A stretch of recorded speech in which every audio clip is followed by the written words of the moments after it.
de que se llegue a reiniciar, no me demoro en conectarme. Y así está en problema.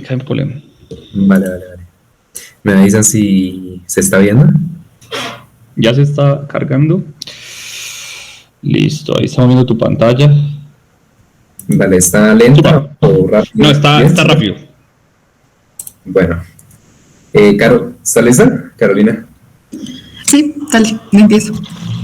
Bueno, entonces nosotros vamos a exponer qué es la diabetes mellitus de tipo 2 y pues algunas consideraciones como qué es la resistencia a la insulina y cuáles son sus diferentes presentaciones. ¿Hay cambio o sigue en la misma diapositiva? Cambio la diapositiva, está un tricitico lento, pero está bien. Ok, vale. Entonces la diabetes, pues hay diferentes tipos, pero en el que nos vamos a concentrar el día de hoy es en la diabetes mellitus de tipo 2. Pues vamos a encontrar que la diabetes primero la vamos a caracterizar como un conjunto de trastornos que tienen en común la hiperglucemia. Y esto también le podemos definir como un síndrome caracterizado por la hiperglicemia, que él también está influido y que hace parte de lo que es conocido como el síndrome metabólico. Vamos a encontrar que dentro de la diabetes mellitus tipo 2, el pilar central de esta es la resistencia a la insulina, donde vamos a observar que pueden haber niveles tanto normales como elevados o bajos de insulina, pero que independientemente de estos niveles va a haber una resistencia a su efecto a nivel celular. Es una enfermedad multifactorial que puede afectar a todas las edades y que entre varias consideraciones que tiene, vamos a ver que esta tiene muchos vínculos tanto genéticos, ambientales, de la parte de los estilos de vida y demás. Vamos a encontrar que a rasgos generales es una alteración de los niveles de glucosa que maneja nuestro cuerpo, que lleva a un desbalance energético que tiene como consecuencia la inhibición o una dificultad en la actividad de la insulina a nivel intracelular. ¿Ahí cambió? Sí, ya cambió. Vale, entonces, ¿por qué es importante esta enfermedad? Vamos a considerar que, pues, según la OMS, 422 millones de personas padecen esta enfermedad en el mundo y 1.5 millones mueren anualmente. En América Latina encontramos que la padecen aproximadamente unas 62 millones de personas y para 2019 esta fue considerada la sexta causa de muerte a nivel mundial. En Colombia hay un número de 1.676.885 personas que la padecen para 2021 y los principales lugares se asocian mucho con la parte urbana, es Bogotá, Bolívar, Antioquia, Valle del Cauca, Risaralda, Huila y Quindío, según los reportes de Colombia. Pues para esto, pues una cosa que hay que tener en cuenta y que es bastante particular es que uno pensaría, por ejemplo, que la diabetes de tipo autoinmune, que es la considerada tipo 1, es una enfermedad muy de carácter genético y de carácter familiar. Y esto es cierto ya que por lo menos en los gemelos alrededor del 50% de los gemelos monocigóticos desarrollan la enfermedad, o sea, un 50-50 de que ambos la desarrollen.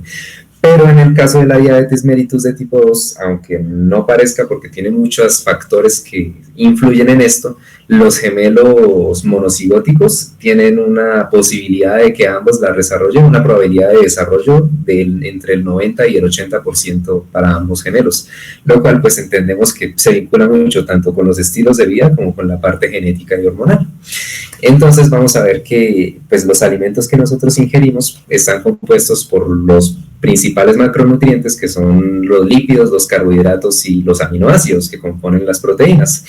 Estos cuando entran en nuestra boca y pasan a las papilas gustativas son degustados y uno de los principales macronutrientes que vamos a percibir es la glucosa.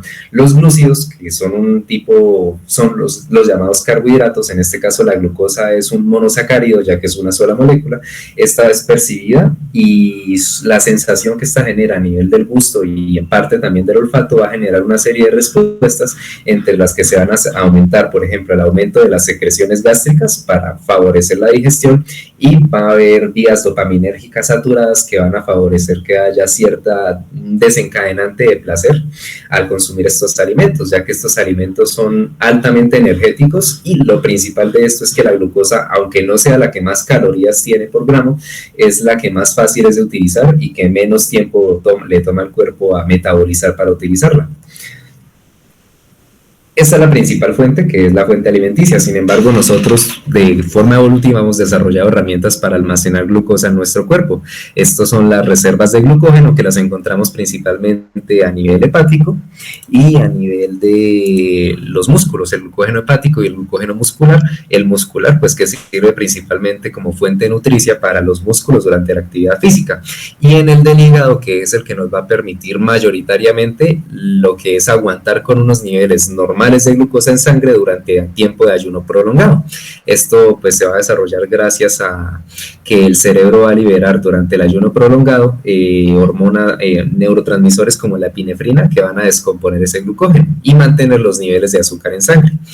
La glucosa, cuando es absorbida cuando se descomponen los nutrientes y la glucosa entra en contacto con las células del intestino, las células L y las células K del intestino delgado, estas van a secretar unas hormonas denominadas incretinas, que son hormonas muy similares al glucagón y a la insulina. Directamente se llaman hormonas similares al glucagón y a la insulina. Y estas hormonas lo que van a hacer es enviar una señal al páncreas para que libere insulina, y esto comience a facilitar la entrada de la glucosa dentro de las células de todo el cuerpo, manteniendo unos niveles estables de glucosa en sangre. Entonces, para ejemplificar pues la explicación que estamos dando y comenzar a desglosarla, vamos a poner un caso clínico. Entonces tenemos a una paciente femenina de 45 años de edad con antecedentes familiares de diabetes mellitus tipo 2, que se presenta en la consulta con los siguientes síntomas: polidipsia, que es aumento de la ingesta, de la ingesta de agua principalmente; poliuria, que es el aumento en la cantidad de orina; una astenia, que es una debilidad generalizada; y una pérdida de peso no intencional junto con una visión borrosa. En el examen físico pues se revela que tiene un índice de masa corporal de 28, una presión arterial de 122/82 y un pulso regular de 80 latidos por minuto. Y de la parte de laboratorio encontramos una glucosa en ayunas de 190 miligramos sobre decilitro, una hemoglobina glicosilada del 8.5%, y encontramos la lipoproteína de baja densidad y los triglicéridos elevados. No reporta los valores en el caso que nosotros encontramos. En el examen físico encontramos que de la parte neurológica hay una disminución de la sensibilidad en los pies y una disminución en los reflejos rotulianos. En el examen ocular se puede observar una retinopatía diabética no proliferativa, y en el examen de pie encontramos una piel seca, muy escamosa, y una disminución de la sensibilidad vibratoria de los dedos. Entonces vamos a desglosar este caso clínico por partes. En lo primero encontramos pues este argumento y vamos a mirar qué datos importantes nos da. Encontramos que es una paciente, primero, femenina; segundo, es de 45 años. Vamos a ver que esta enfermedad suele predominar en las personas con más de 30 años, sin embargo también se observa en personas menores de edad, y que reporta tener unos antecedentes familiares de diabetes mellitus tipo 2. Listo. Entonces ahora vamos a hablar un poco de los factores de riesgo que tiene la diabetes tipo 2. El primero es un índice de masa corporal mayor a 25 o el percentil 85, y pues en nuestro caso clínico nuestra paciente presentaba un IMC de 28, un perímetro de cintura de mayor a 80 centímetros en mujeres y 90 centímetros en hombres, y antecedentes familiares de diabetes en primero y en segundo grado. Esto, un familiar de primer grado va a tener un riesgo 5 o 6 veces mayor, ya como tal, en los factores genéticos. El otro factor de riesgo que tenemos es la procedencia rural con urbanización reciente, o un antecedente obstétrico de diabetes gestacional o hijos con peso mayor a 4 kilogramos al nacimiento, al igual que una enfermedad isquémica coronaria o vascular de origen aterosclerótico. Bueno, de igual forma está la hipertensión arterial, los triglicéridos mayores iguales a 150 miligramos por decilitro, y un colesterol HDL menor a 40 miligramos por decilitro, que también lo presentaba pues nuestra paciente del caso. De igual forma está el bajo peso al nacer o macrosomía, el sedentarismo, que esto pues es más que todo como una actividad física a la semana menor a 150 minutos, y pues adultos con escolaridad menor a la educación primaria, y también otras enfermedades asociadas como lo son deterioro cognitivo, déficit de audición, esquizofrenia, apnea, cánceres y esteatosis hepática. También está síndrome de ovario poliquístico y pues acantosis nigricans, que ya hablaremos de eso en manifestaciones como tal de la enfermedad.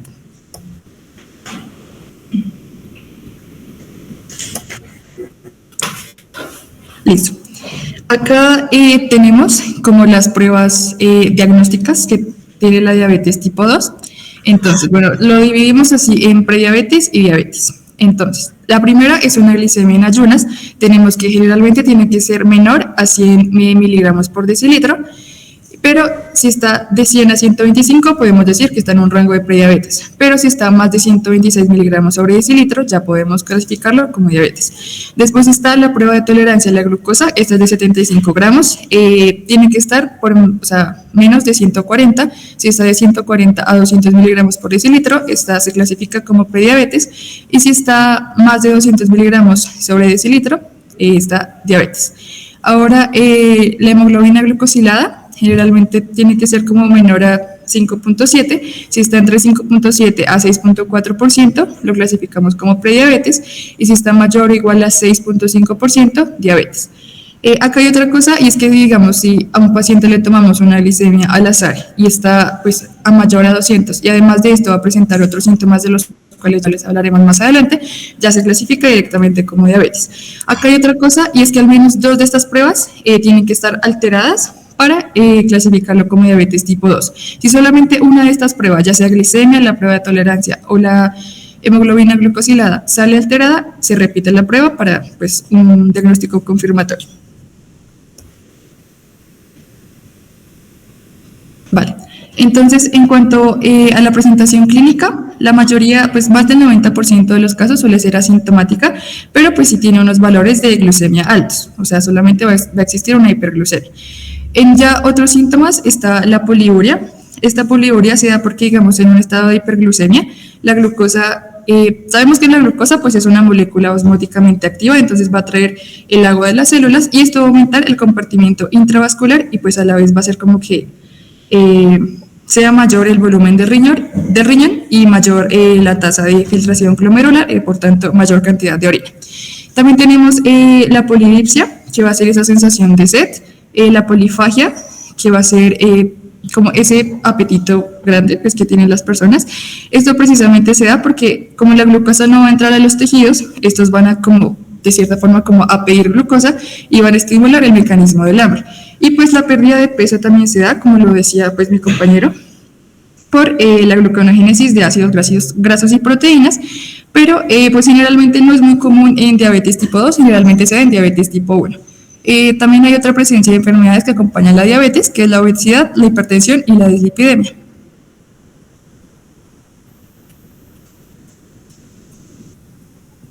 Listo. Ahora, entonces, bueno. Como teníamos... sí, dale, Juan. Okay. Bueno, continuando con esto, entonces vamos a ver un poco la parte de los síntomas. En el caso clínico se nos presenta un paciente que llega con polidipsia, poliuria, astenia, pérdida de peso no intencional y visión borrosa. Vamos a explicar un poquito de esto, qué es lo que está pasando acá. Primero, pues habíamos mencionado que nuestro pilar central acá es la resistencia a la insulina. Cuando un paciente tiene la ingesta de glucosa, pues esta va a empezar a circular y va a llegar principalmente a células que tienen mucha demanda de lo que es la glucosa, como puede ser el sistema nervioso, que tiene una gran cantidad de demanda de glucosa. Otras son las células epiteliales y las células musculares, que también tienen bastante demanda, y las células de los adipocitos, las células grasas, que ellas también van a generar una biosíntesis de lípidos a partir de la glucosa. Entonces, estos son los lugares a donde principalmente llega. Sin embargo, cuando los niveles de glucosa son muy elevados, generan que la insulina, nuestra hormona que va a permitir ese ingreso en las células de la glucosa, también se eleve. Y esta elevación va a generar un proceso que se llama la resistencia a la insulina, donde se va a bloquear la entrada de la glucosa en las células correspondientes. Este proceso, pues vamos a verlo de la siguiente manera. Este es el gráfico que vamos a utilizar para identificar a la glucosa, esa pepita amarilla, y funciona de la siguiente manera. Cuando la glucosa se encuentra en el espacio extracelular, esta no puede difundir de manera por difusión pasiva a través de la membrana celular, necesita un transportador específico para que ella pase. Estos transportadores se suelen encontrar en vesículas del fondo común liberable de las células, en la parte interna de la membrana celular, y esto lo que va a generar es un control estricto de la cantidad de energía que utiliza cada célula.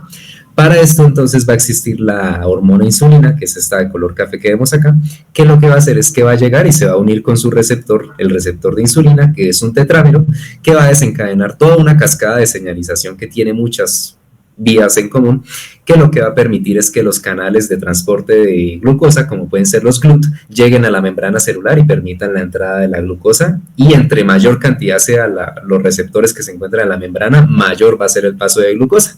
Esto tiene un límite, hay cierto punto en el que la señal se bloquea y pues tiene muchas vías compartidas que van a generar esta señalización. La insulina no es su función principal, no es el de generar la entrada de la glucosa, sino que directamente es un mitógeno, y entre las funciones que se necesitan para el crecimiento y la replicación celular, la mitosis, se encuentra la entrada de nutrientes suficientes para esto. También permite la entrada, por ejemplo, de los aminoácidos, y se activa directamente también por la entrada de aminoácidos.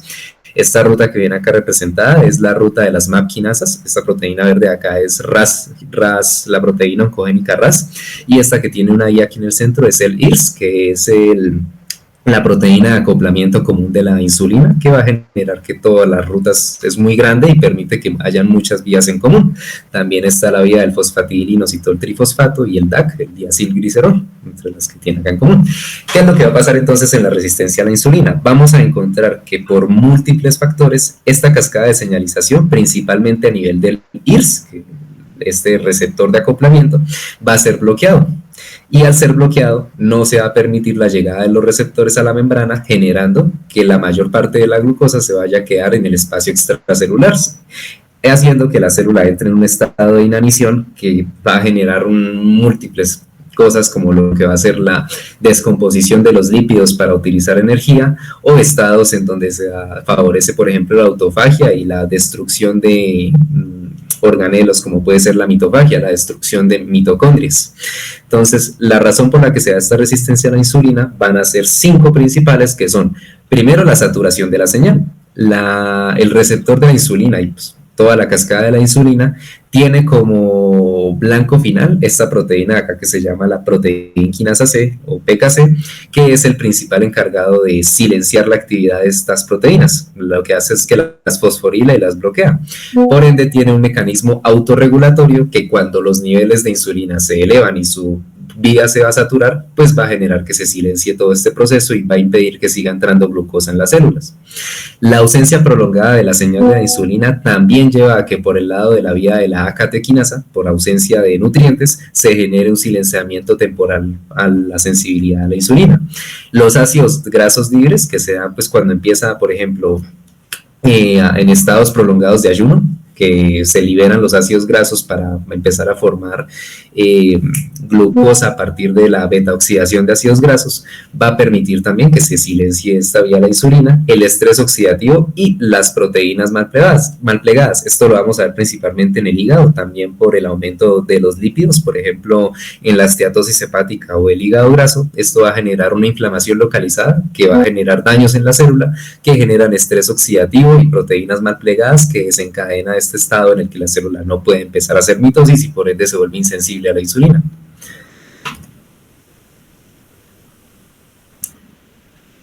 Entonces, volviendo a la parte del caso clínico, habiendo explicado esto, pues vamos a encontrar una serie de hallazgos. Primero, ¿qué pasó? Ahora sí. Como la mayor parte de la glucosa no va a poder ingresar a nuestras células objetivo, va a empezar a aparecer una hiperglicemia, una elevación del azúcar en la sangre, y esta glucosa tiene que de alguna manera ser eliminada, ya que por sí mismo la glucosa termina siendo tóxica, que ya vamos a explicar por qué. Por ende, esta glucosa va a tomar una ruta de escape que es la ruta renal, por los riñones, apareciendo algo que se llama la glucosuria o aparición de glucosa, niveles elevados de glucosa en la orina. La glucosa puede atravesar las nefronas y hasta cierto punto se encuentra en el filtrado, pero no sale a través de la orina, ya que esta atraviesa unos receptores, unos canales que se conocen como los SGLT, que son canales de sodio y glucosa, que se encuentran aproximadamente en lo que es los túbulos proximales, que permiten que el sodio, la glucosa y el agua se reabsorban para mantener, digamos, una concentración normal de los sustratos de la orina. Pero en los casos donde hay pues, la diabetes con una hiperglicemia, esta glucosa no va a ser reabsorbida y va a empezar a filtrarse a través de la orina y va a ser muy detectada con mucha facilidad en los exámenes de rutina. rutina. También, pues debido a este estado en el que la glucosa está en la sangre pero no entra a las células y por ende no se utiliza, vamos a ver que las células van a entrar en un estado de inanición constante, por lo que van a empezar a degradar el tejido adiposo y vamos a empezar a ver una pérdida de peso sin ningún sentido.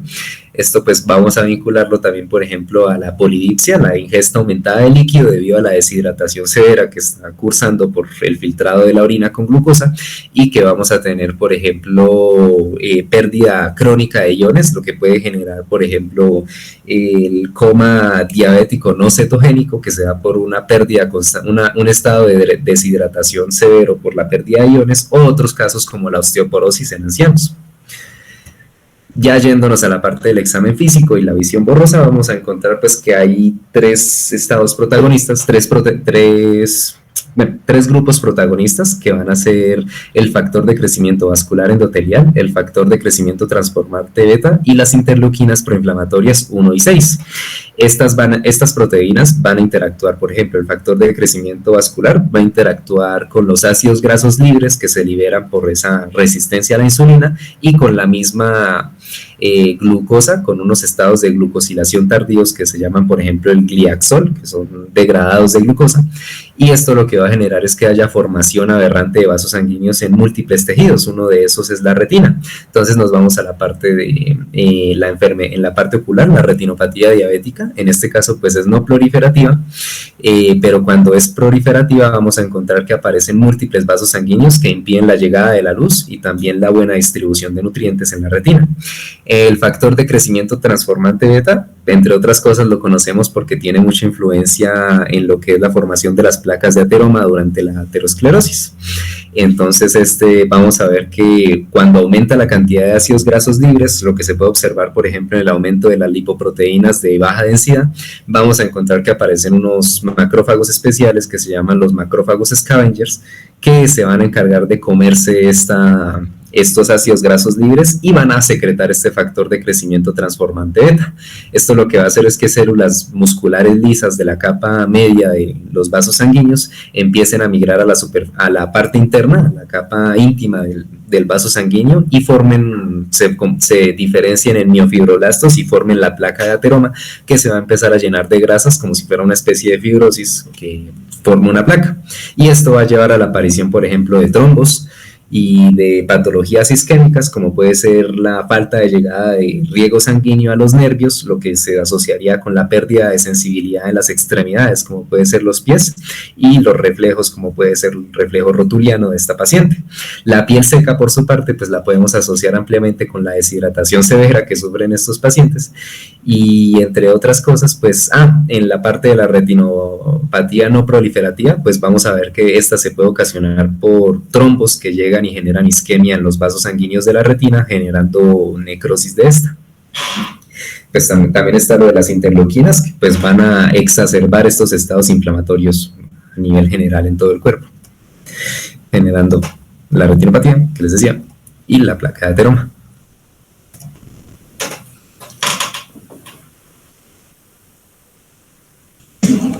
Vale. Si quieres, pasa a la siguiente. Bueno, por favor, a la siguiente diapositiva. ¿Sí? Sí. Ok.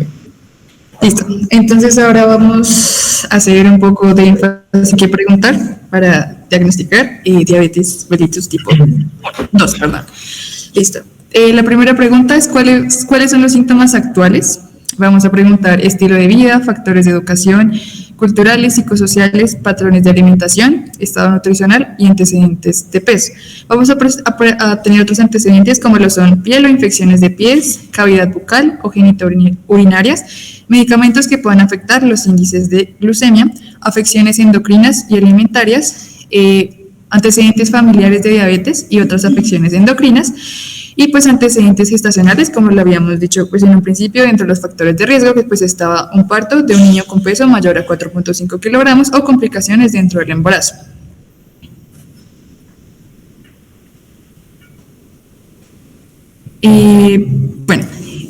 Acá había otra cosa, pero creo que no la pusimos en ese momento o no quedó guardada. Pero bueno, voy a hablarles un poco de las manifestaciones cutáneas. Entonces, la primera que tenemos es la dermopatía diabética o dermopatía de Clay. Esta dermopatía pues van a ser como unas máculas hiperpigmentadas que van a estar localizadas en la tibia y que van a tener como una relación o una asociación con las otras 3 complicaciones de la diabetes, que son neuropatía, nefropatía y retinopatía. También vamos a presentar acantosis nígricas, que son unas áreas oscuras o aterciopeladas que van a presentarse ya en los pliegues y dobleces del cuello. En la imagen podemos ver que es en el cuello, y esto se da por el factor de crecimiento similar a la insulina. También se presentan xantomas, que pues son los depósitos lipídicos del párpado, y tenemos otra que es la escleredema diabeticorum. Esta es como que la piel se vuelve como un poco gruesa y dura en la parte posterior del cuello, en los hombros y en los brazos, y también en la parte superior de la espalda. Y la necrobiosis lipoídica, que son unas placas eritematosas que van a tener como un borde sobrelevado y van a tener un centro amarillento. Listo. Pueden presentarse otras manifestaciones osteoarticulares, como lo son la mano en plegaria o de Rosenblum. Estas son afectación en los tendones, los ligamentos y pues de la mano como tal. Hay otras manifestaciones oculares que son los trastornos de la agudez visual, la visión doble, el glaucoma, la retinopatía o la catarata, y otras manifestaciones bucales como lo son los procesos inflamatorios como quilitis, gingivitis o enfermedades periodontales.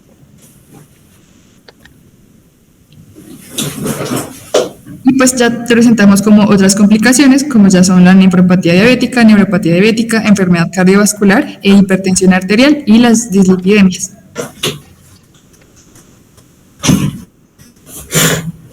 Este era el cuadro que estaba buscando. Bueno, acá hay como una guía del examen físico para la consulta de diabetes. Tenemos primero la talla y peso, el índice de masa corporal, el perímetro de la cintura, en la piel que se vea deslustrada, seca, delgada, atrófica, sin vellos, pues puede presentar ulceraciones o pústulas. En las mucosas se puede observar palidez, sequedad, enrojecimientos o úlceras. En las uñas y cabello, onicomicosis, uñas gruesas o alopecias. En el tejido celular subcutáneo se puede presentar edemas o atrofias. En las tiroides se puede presentar bocio, nódulos o un índice de tirotoxicosis. En los miembros inferiores se busca pues los pulsos pédeos, el tibial posterior, si están disminuidos o están ausentes, que esto pues puede ser un riesgo de pie diabético o de una insuficiencia arterial. Se buscan úlceras, cambios tróficos, caída del vello también de los miembros inferiores, frialdad, pues al tacto, palidez, dolor o linfangitis. En el sistema osteomioarticular se busca una limitación del movimiento articular en las manos. Al examen bucal, caries, lesiones gingivales, candidiasis o quelitis. En el aparato cardiovascular, pues se miran los ruidos cardíacos, la tensión arterial y los pulsos radiales. Pues también se ven los reflejos con el martillo percutor, si están disminuidos o están ausentes, que pues también puede ser un signo de neuropatía diabética. Se mira la sensibilidad táctil, térmica y dolorosa de los miembros inferiores, que también si está disminuida o ausente, pues puede ser un signo de neuropatía. Se mira la disminución de la agudeza visual por medio del fondo de ojo, pues buscando microaneurismas, aneurismas, exudados o hemorragias, y también se mira la sensibilidad vibratoria con el diapasón y de posición, si está disminuido o ausente, pues también va a ser un signo de neuropatía.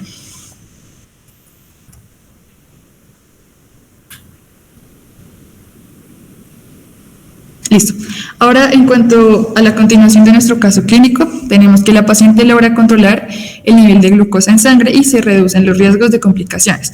Sin embargo, se requiere monitorización regular para garantizar continuidad del tratamiento y prevenir la aparición de complicaciones a largo plazo. Entonces, acá una cosa, pues dentro del manejo de la diabetes, tenemos primero que todo los cambios en el estilo de vida.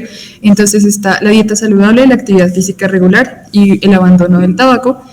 Y otros medicamentos hipoglucemiantes orales como lo son la metformina y las sulfonilureas. También tenemos un control regular, acá se mira pues la hemoglobina glicosilada y el perfil lipídico. Y además de esto, pues se tiene un monitoreo de las retinopatías diabéticas y la neuropatía y se trata si es necesario. Nuestra paciente no se trataba por lo que no era pues avanzada. Y también se da el cuidado de los pies para prevenir complicaciones como úlceras y amputaciones. Listo. Ahora ya pues hablando otra vez del manejo, tenemos el manejo de la nutrición, entonces está como en los carbohidratos, ya se da como un manejo como tal en la dieta. Carbohidratos, proteínas, grasas y sodio. Acá se les hace énfasis también a los pacientes de no consumir como tanto sodio, entonces generalmente es una cucharada de sal por día. El manejo del peso es disminuir al menos el 7% del peso que tiene el paciente. La actividad física, esta me va a reducir 0.6% en la hemoglobina glicosilada, al igual que la nutrición, que va a reducir 1% en la hemoglobina glicosilada. Acá tenemos que 150 minutos de actividad física moderada. Esto se puede vivir como 3 veces a la semana, entonces 3 días al menos 50 minutos. Esta actividad física moderada es aquella que le permite al paciente como poder conversar mientras la está haciendo, entonces puede ser como caminar, entre otras, y ya o puede ser 75 minutos de actividad vigorosa, esta ya es pues la que es más intensa y que va a aumentar pues el ritmo cardíaco, que puede ser 3 veces a la semana. Va a ser el cese del tabaquismo, acá entra pues lo que es tabaco, cigarrillos y los vapes o cigarrillos electrónicos, que también ya están prohibidos. Ahora, acá hay algo muy importante y es el tamizaje en cuanto para los controles de diabetes mellitus tipo 2. Entonces, el primero se hace como cada 3 años. Entonces, si el paciente es mayor de 45, si presenta un sobrepeso, que es un índice de masa corporal mayor a 25, y al menos un factor de riesgo para diabetes. Entonces, si tiene sobrepeso y uno de los factores de riesgo de los cuales les hablamos atrás, entonces se hace pues un control de diabetes. De igual forma, si tiene sobrepeso y una clínica de resistencia a la insulina. Entonces, si digamos estos controles dan como a prediabetes, entonces se va a hacer cada año.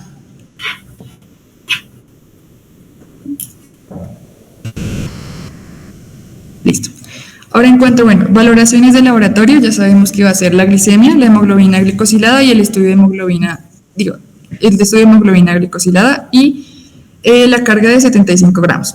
Ahora, en el tratamiento pues tenemos lo que son los cambios en el estilo de vida y la alimentación. El principal antidiabético pues es la metformina, o también se puede usar la sulfonilurea, y cuando ya el paciente no responde como a estas dos, se empieza pues la insulina en bajas dosis, pero pues ya es como lo principal serían como los medicamentos. Y eso sería.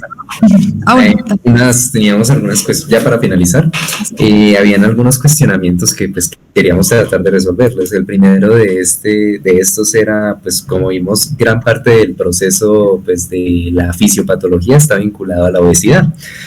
Lo primero era, una persona que no se encuentra en un estado de obesidad o siquiera de sobrepeso puede desarrollar diabetes. La respuesta a esto es que sí, pero depende. Entonces vamos a ver que pues como es una enfermedad muy polifuncional y que también depende mucho de la parte bioquímica de cómo funciona pues el receptor de insulina y todo esto, pues vamos a encontrar personas que sí llegan a desarrollar la diabetes incluso si están bajas de peso o incluso desde la niñez. Por ejemplo, encontramos la diabetes móvil, que es la diabetes infantil, o la diabetes congénita, que van a cursar con, por ejemplo, alteraciones en el receptor de la insulina y que ya es una persona que se va a traer la enfermedad. Sin embargo, pues muchas personas que tengan sus, digamos, proteínas, la parte de toda la señalización de la insulina de forma normal, por más azúcar que consuman, no desarrollan la enfermedad, e incluso personas obesas que se encuentran en estado de obesidad no llegan a desarrollar la enfermedad, ya que bioquímicamente no están predispuestas, son muy resistentes. Y pues la moraleja de esto es que, pues debido a que es tan difícil saber cómo es nuestra composición genómica y bioquímica, es una prevención para todos evitar pues el aumento de peso y el consumo, mantener un consumo moderado de glucosa, ya que nunca se sabe pues cómo es el estado de cada persona.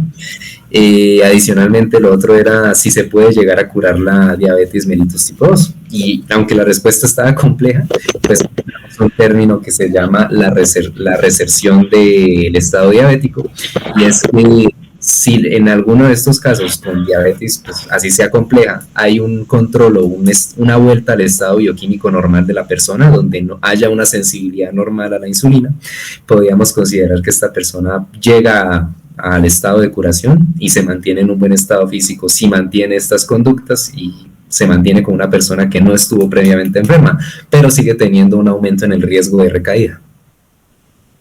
Eso sería. Pues Juan Diego y Jamie, nada, felicitaciones, en verdad, increíble, o sea, fue una charla que realmente ni en congresos, seguro que es una ponencia, o sea, esto es una ponencia, la forma en que lo hicieron. Obviamente hay pulir unas cantidades de cosas, pero, o sea, en términos generales estuvo súper genial, tanto la forma como el fondo, todo lo que tocaron, el abordaje de la semiología desde lo molecular, eso se llama una correlación básico-clínica, y eso es lo que los vuelve a ustedes médicos, porque un biólogo molecular le quedaría un poco difícil, y lo mismo a una enfermera que se sepa el signo y el síntoma le queda muy difícil enlazar todo esto. Cuando ustedes hacen esa interacción entre la estructura de los signos de los síntomas con la creación de los macrófagos que van digamos, a comerse o a fagocitar esa parte de los lípidos de la piel y que hacen la dermatitis en la diabetes, ustedes están hablando de una cantidad de cosas desde el diagnóstico, tratamiento, prevención, rehabilitación, etc. Los felicito, en verdad, fue una gran exposición.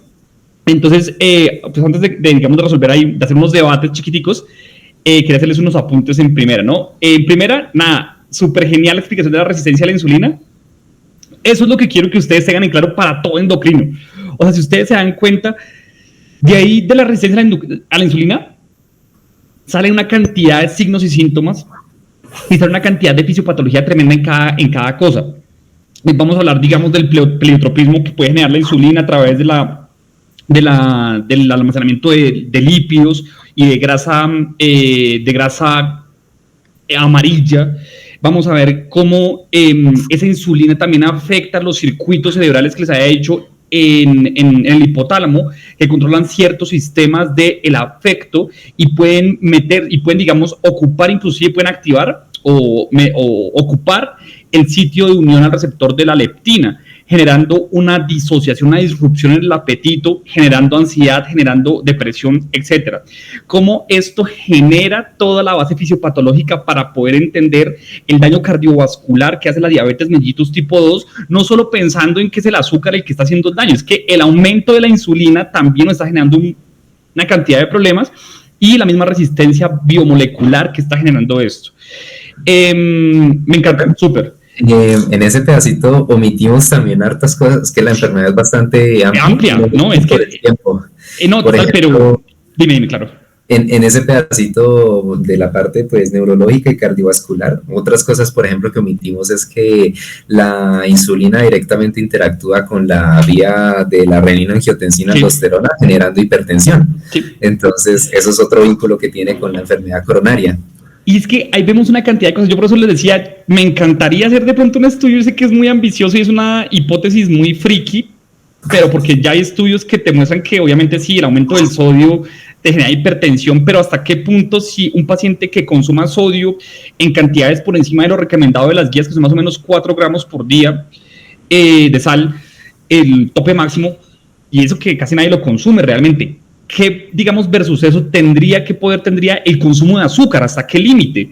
O sea, ¿hasta qué límite, digamos, también individualizado de insulina? En este caso sería, hacer mediciones de insulina valdría la pena, sería una recomendación fuerte para las guías de prevención y de manejo de las enfermedades cardiovasculares en la diabetes mellitus, en la prediabetes. Es un tema súper genial, es la base de toda esa parte endocrinológica, por eso se los dejé que en cada patología lo tocaran porque es increíble. Segundo, los vínculos genéticos familiares me encanta porque es una parte de la anamnesis, ¿no?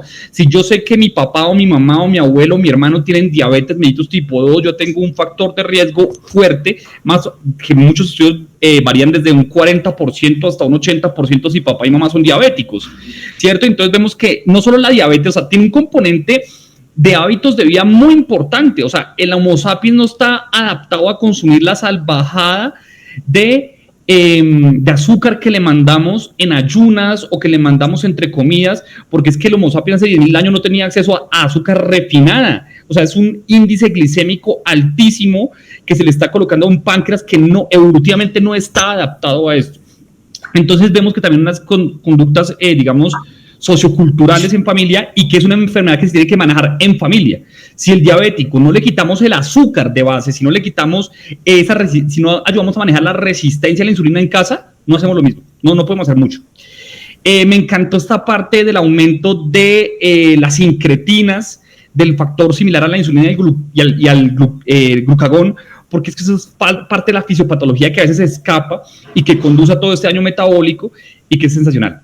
Una de las cosas también, una polémica que les quería hablar respecto a todo esto es lo del índice de masa corporal. ¿Por qué? Si viene siendo cierto, el índice de masa corporal es una medida que se generó hace más o menos 50 años, que nos permite hacer, digamos, como una aproximación en la clasificación de obesidad. Para mí es un disruptor muchas veces. ¿Por qué?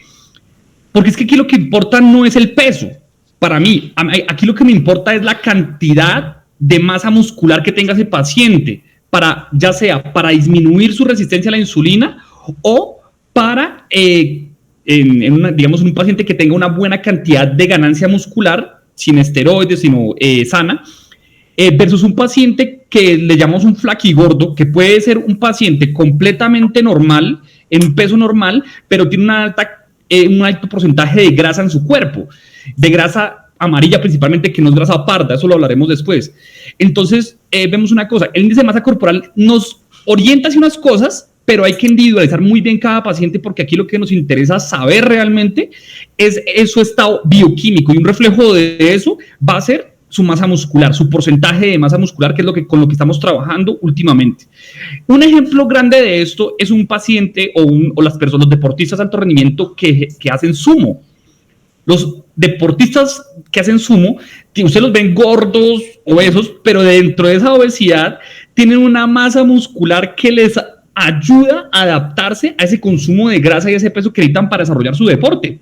Y son personas que usualmente pueden llegar a ser más sanas que un flaquigordo. Hay un estudio, voy a ver si lo encuentro, que comparaba los flacos atléticos, los flaquigordos y los flaquigordos que no hacían ejercicio. ¿Qué quiere decir? Es una persona normal, índice de masa corporal normal, pero que no hace ejercicio, versus un paciente con índice de masa corporal obesidad tipo 1, por encima más o menos de 25, que sí hace ejercicio regularmente, y se dan cuenta que los dos, inclusive el que hacía ejercicio, tenía un menor riesgo de resistencia a la insulina y de eventos cardiovasculares que el flaquigordo. El flaquigordo puede aumentar más su riesgo cardiovascular y su riesgo metabólico. Bueno, siempre repetirles que el aumento del perímetro abdominal es un índice clave, porque eso es obesidad central, y ahí estamos haciendo una interacción desde lo molecular, desde la resistencia a la insulina, hacia qué está haciendo el hígado, y el hígado lo que está haciendo es acumular grasa, acumular carbohidratos en forma de ácidos grasos, posteriormente de triglicéridos, en todo el perímetro abdominal, en todo el peritoneo, porque no tiene dónde usarla, ni tiene cómo usarla, porque hay una resistencia a la insulina. Entonces, esa obesidad es un indicativo de esa obesidad central, principalmente ese perímetro abdominal por encima de 85 en las mujeres, si no estoy mal, y que no tengo el dato ahí que lo colocaste, y en 90 más o menos en los hombres, es un índice claro de resistencia a la insulina, inclusive de prediabetes. Siempre recordar que se dice hemoglobina glicada, es un proceso de glicación, no de glicosilación, es un proceso que no requiere enzimas. Me encanta, entonces aquí es ahorita este, digamos, va a ser parte de los términos que vamos a tratar, ¿no? La polidipsia, que bien lo dijiste, que es un aumento del consumo de líquidos, principalmente en pacientes que tienen un aumento de su osmolaridad sérica, como un efecto ¿de qué? De la hormona antidiurética, ¿cierto? De la hormona antidiurética ante diversos cambios osmolares que da el aumento del consumo de azúcar por el cambio de osmolaridad. La polifagia, listo, también por lo que les decía de los eventos hipotalámicos que se generan respecto a altos niveles de insulina. La poliuria, como el efecto de los SGLT1, me encantó esa parte, porque es que esta parte es parte de farmacología, de riesgo cardiovascular, y de cómo la glucosa y cómo nos vamos a aprovechar de ese SGLT para evacuar glucosa por la orina. Ansiedad es un signo clásico, y la depresión de diabetes. De hecho, los alemanes, en lo que yo ahorita estoy estudiando alemán médico, ellos lo ven como un síndrome que se llama diapresión, le llaman eso, depression, que es una mezcla entre diabetes y depresión, y lo consideran una complicación de la diabetes cuando se presenta el paciente diabético con depresión, porque es un signo clásico ya de daño neuronal o un signo avanzado de daño neuronal de los circuitos neuronales a nivel fisiológico del aparato psíquico. La astenia, la dinamia, excelente, o sea, toda la fisiopatología, porque es que hay una inanición intracelular y obviamente hacer una diferenciación entre vértigo y mareo, que eso lo haremos posteriormente en todo esto. Una parte importante que siempre quiero que, digamos, resaltemos y que es para las próximas exposiciones, a pesar de que estuvo súper bien, siempre, y quiero orientarlos, que lo pueden encontrar en la guía de Bates, es la sensibilidad y la especificidad, o si viene siendo cierto, los valores predictivos positivos o negativos de las pruebas y de los signos y síntomas clínicos que ustedes pueden encontrar en sus pacientes. Entonces, ¿qué especificidad y qué sensibilidad o qué valor predictivo positivo tiene el hallazgo de la arcantosis nigricans, de los acrocordones, del perímetro abdominal elevado, listo, de la desnutrición, de la curva, de la prueba de tolerancia oral a la glucosa postcarga de 75 gramos de glucosa anhídrida? Entonces, todo esto entra a dos cosas muy importantes que siempre, o sea, la idea es que yo sé que es muy concreto, pero intentar siempre que ustedes tengan claro que lo que ustedes están haciendo son métodos diagnósticos que tienen que estar basados en términos epidemiológicos, en sensibilidad y especificidad para decir, digamos, tener una certeza aproximada de lo que yo estoy haciendo con mis manos, con mis ojos, con mi experiencia clínica, es realmente verdadero o no. De resto, entonces, bueno, lo de las últimas dos preguntas que me parecieron muy curiosas, la segunda, creo que ¿me recuerdas la primera cuál fue la que hicimos? La de si una persona delgada y baja de peso puede desarrollar diabetes. Sí, evidentemente lo que tú decías. Entonces hay una serie de debates en ese sentido. ¿Qué predisposición tengo yo a hacer resistencia a la insulina? Y evidentemente mi abuela es diabética y si yo consumo azúcar, yo sé que tarde o temprano voy a poder llegar a hacer diabetes, pero yo puedo evitar hacer ese switch genético, ese encendido genético desde un punto inclusive epigenético en la no estimulación de genes que me conllevan a la resistencia a la insulina o en frenar mi resistencia a la insulina. Pero también hay personas que como tú bien lo dijiste, hay polimorfismos genéticos que nos llevan a generar que haya personas que pueden comer una salvajada de dulce o unos alimentos de índices glicémicos altísimos que pueden llegar a no presentar el desarrollo de la enfermedad. Como otras personas, un ejemplo, los pacientes asmáticos que consumen corticoides continuamente. Pueden ser pacientes que son de por sí ya son flacos, índices de masa corporal por debajo de 20, pero tienen una resistencia a la insulina alta y hemoglobinas glicadas en límites de diabetes mellitus secundario a la resistencia a la insulina que hacen debido a los corticoides. Entonces, muy genial. Y la segunda, lo que tú dices, que fue lo que dijeron en el último congreso de diabetes en Suiza, que me pareció súper genial. La diabetes quizás no se cura, pero es un estado de control perpetuo y que se puede mantener con dos cosas, ¿no? Uno, un apoyo deportivo muy estructurado, o sea, que el paciente sea muy juicioso y vea el deporte como una terapia, como un medicamento que puede llevar a cabo y evidentemente haciendo unos cambios de estilo de vida. Y aquí entra una cosa, es que no es ponerlos a hacer dieta a los pacientes, es que simplemente frenen el consumo de azúcar. Es simplemente eso en primer lugar, ¿no? Y que sepan cómo se hacen o cuáles son los horarios de consumo de alimentos y cómo se deben romper los estados de ayuno y cómo yo puedo decirle o empezar a programar cronológicamente a mi páncreas para que frene la secreción de insulina. Entonces, lo que yo llevo en el tratamiento. Y dos, evidentemente, los estudios que se han mostrado respecto a la cirugía bariátrica, ¿no? Entonces, la cirugía bariátrica nos ha mostrado que tengo que encontrar los estudios para hablarles con más propiedad de esto, pero además es un estudio que se hizo en el 2017, si no estoy mal, que muestra que pacientes obesos con diabetes que se les hacía gastrectomía o cirugía bariátrica podían llegar a presentar control de la diabetes sin fármacos. Obviamente en un lapso específico y obviamente con unos cuidados secundarios, que es una intervención familiar, una intervención antropológica a la familia para hacer entender y educar qué es la resistencia a la insulina y por qué la necesidad de que los pacientes entiendan cómo funciona su páncreas. Pero espectacular súper genial, o sea, en verdad los felicito muchísimo. La parte, bueno, los medicamentos realmente van a tener el próximo semestre toda una rotación solo para diabetes, para endocrino, en el cual les van a decir biguanidas, sulfonidurias, insulinización, cuándo insulinizar, cuándo no insulinizar, cuándo colocar GLTP1, cuándo colocar inhibidores del SGLT, todo. Entonces, pero idealmente quiero que aquí se lleven es que si logramos manejar el concepto de resistencia a la insulina, logramos manejar muchísimas cosas, inclusive en ustedes. Tiene mucho impacto. Hasta ahí, entonces, nada, ¿alguna pregunta, inquietud, comentario respecto a esto? Los demás compañeros, ¿qué piensan? Sus comentarios de la exposición y alguna pregunta que les pueda surgir.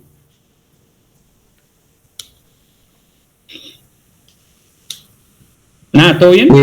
Sí, profe, lo de la cirugía que se mencionó es que pues ya por como la sensación ya de saciedad, sí, ya uno no come más, entonces... Exactamente, una por la sensación de saciedad, dos por la disminución de la ingesta calórica, porque si yo tengo un paciente con un estómago supremamente pequeño, porque hice un recorte de ese estómago, tengo una saciedad mucho más alta y tengo un aumento de las cantidades de leptina que también me ayudan a disminuir un poco la resistencia a la insulina.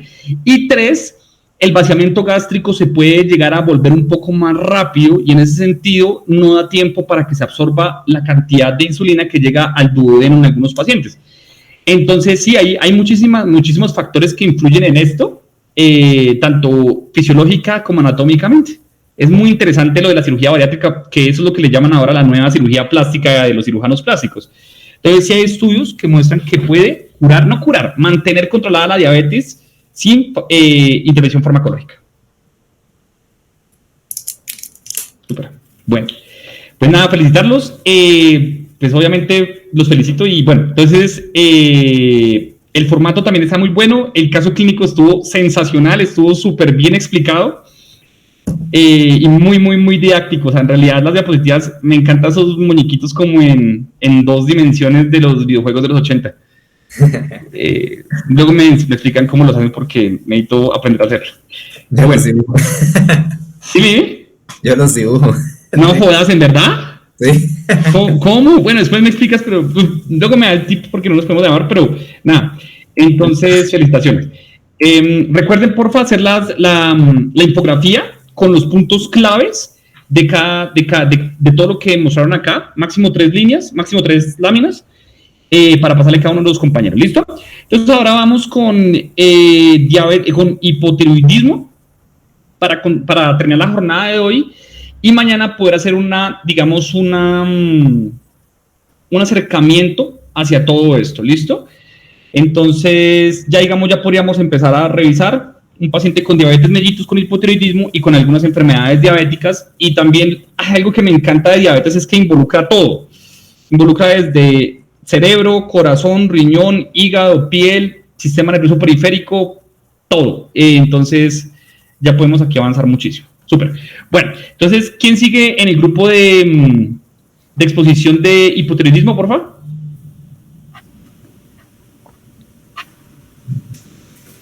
Yo ya comparto, profe. Vale, María José. Sí. Entonces, por favor, yo siempre digo, guarden esas diapositivas y esas revisiones del tema, en verdad, váyanlas puliendo porque realmente están al nivel de residencia. Yo he visto residentes con menos pasión. Simplemente hay que usar más guías de manejo, pero súper. Bueno, nos fuimos con hipotiroidismo, un tema súper fuerte, súper común aquí en el altiplano cundiboyacense y súper genial. Súper. Listo. ¿Quiénes estamos? Un segundo, les tomo aquí los datos para las rúbricas de calificaciones, por fin. Entonces estamos Gabriela, Sofía, Chávez, Mauri. Súper. Y María José Rueda. Súper. Comiencen, por favor. ¿Me escuchan? Totalmente.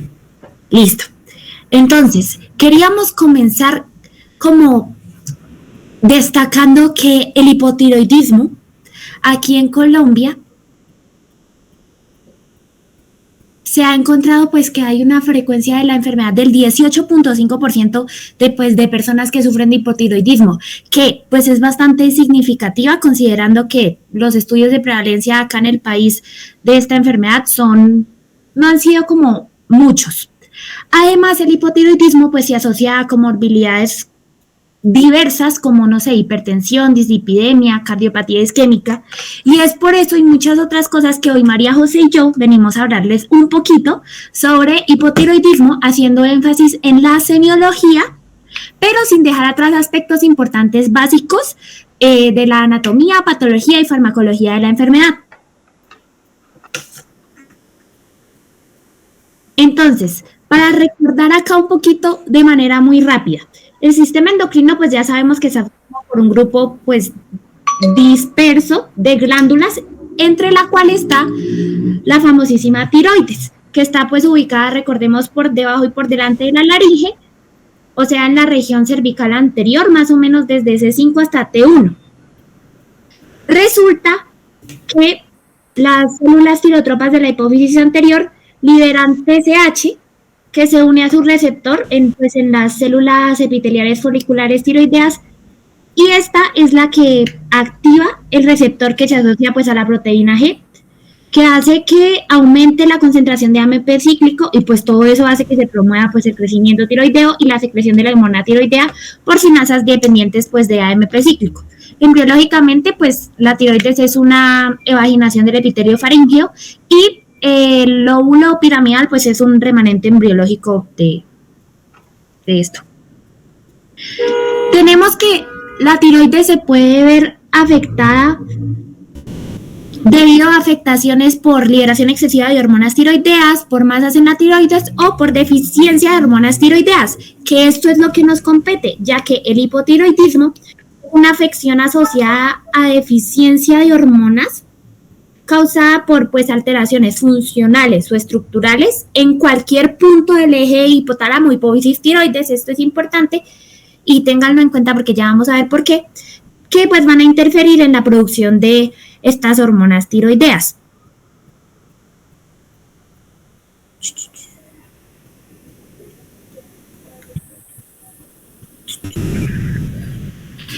Entonces, al ser una afectación que puede dar pues en cualquier punto del eje hipotálamo, hipófisis, tiroides, vamos a ver que se va a clasificar en dos, en hipotiroidismo primario y hipotiroidismo secundario.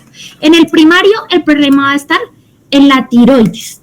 En el secundario el problema va a estar en pues la hipófisis. El hipotiroidismo primario pues es importante porque puede asociarse a un aumento del tamaño de la glándula, o sea, casi siempre hipotiroidismo primario el paciente va a tener bocio y pues es el más común de todos.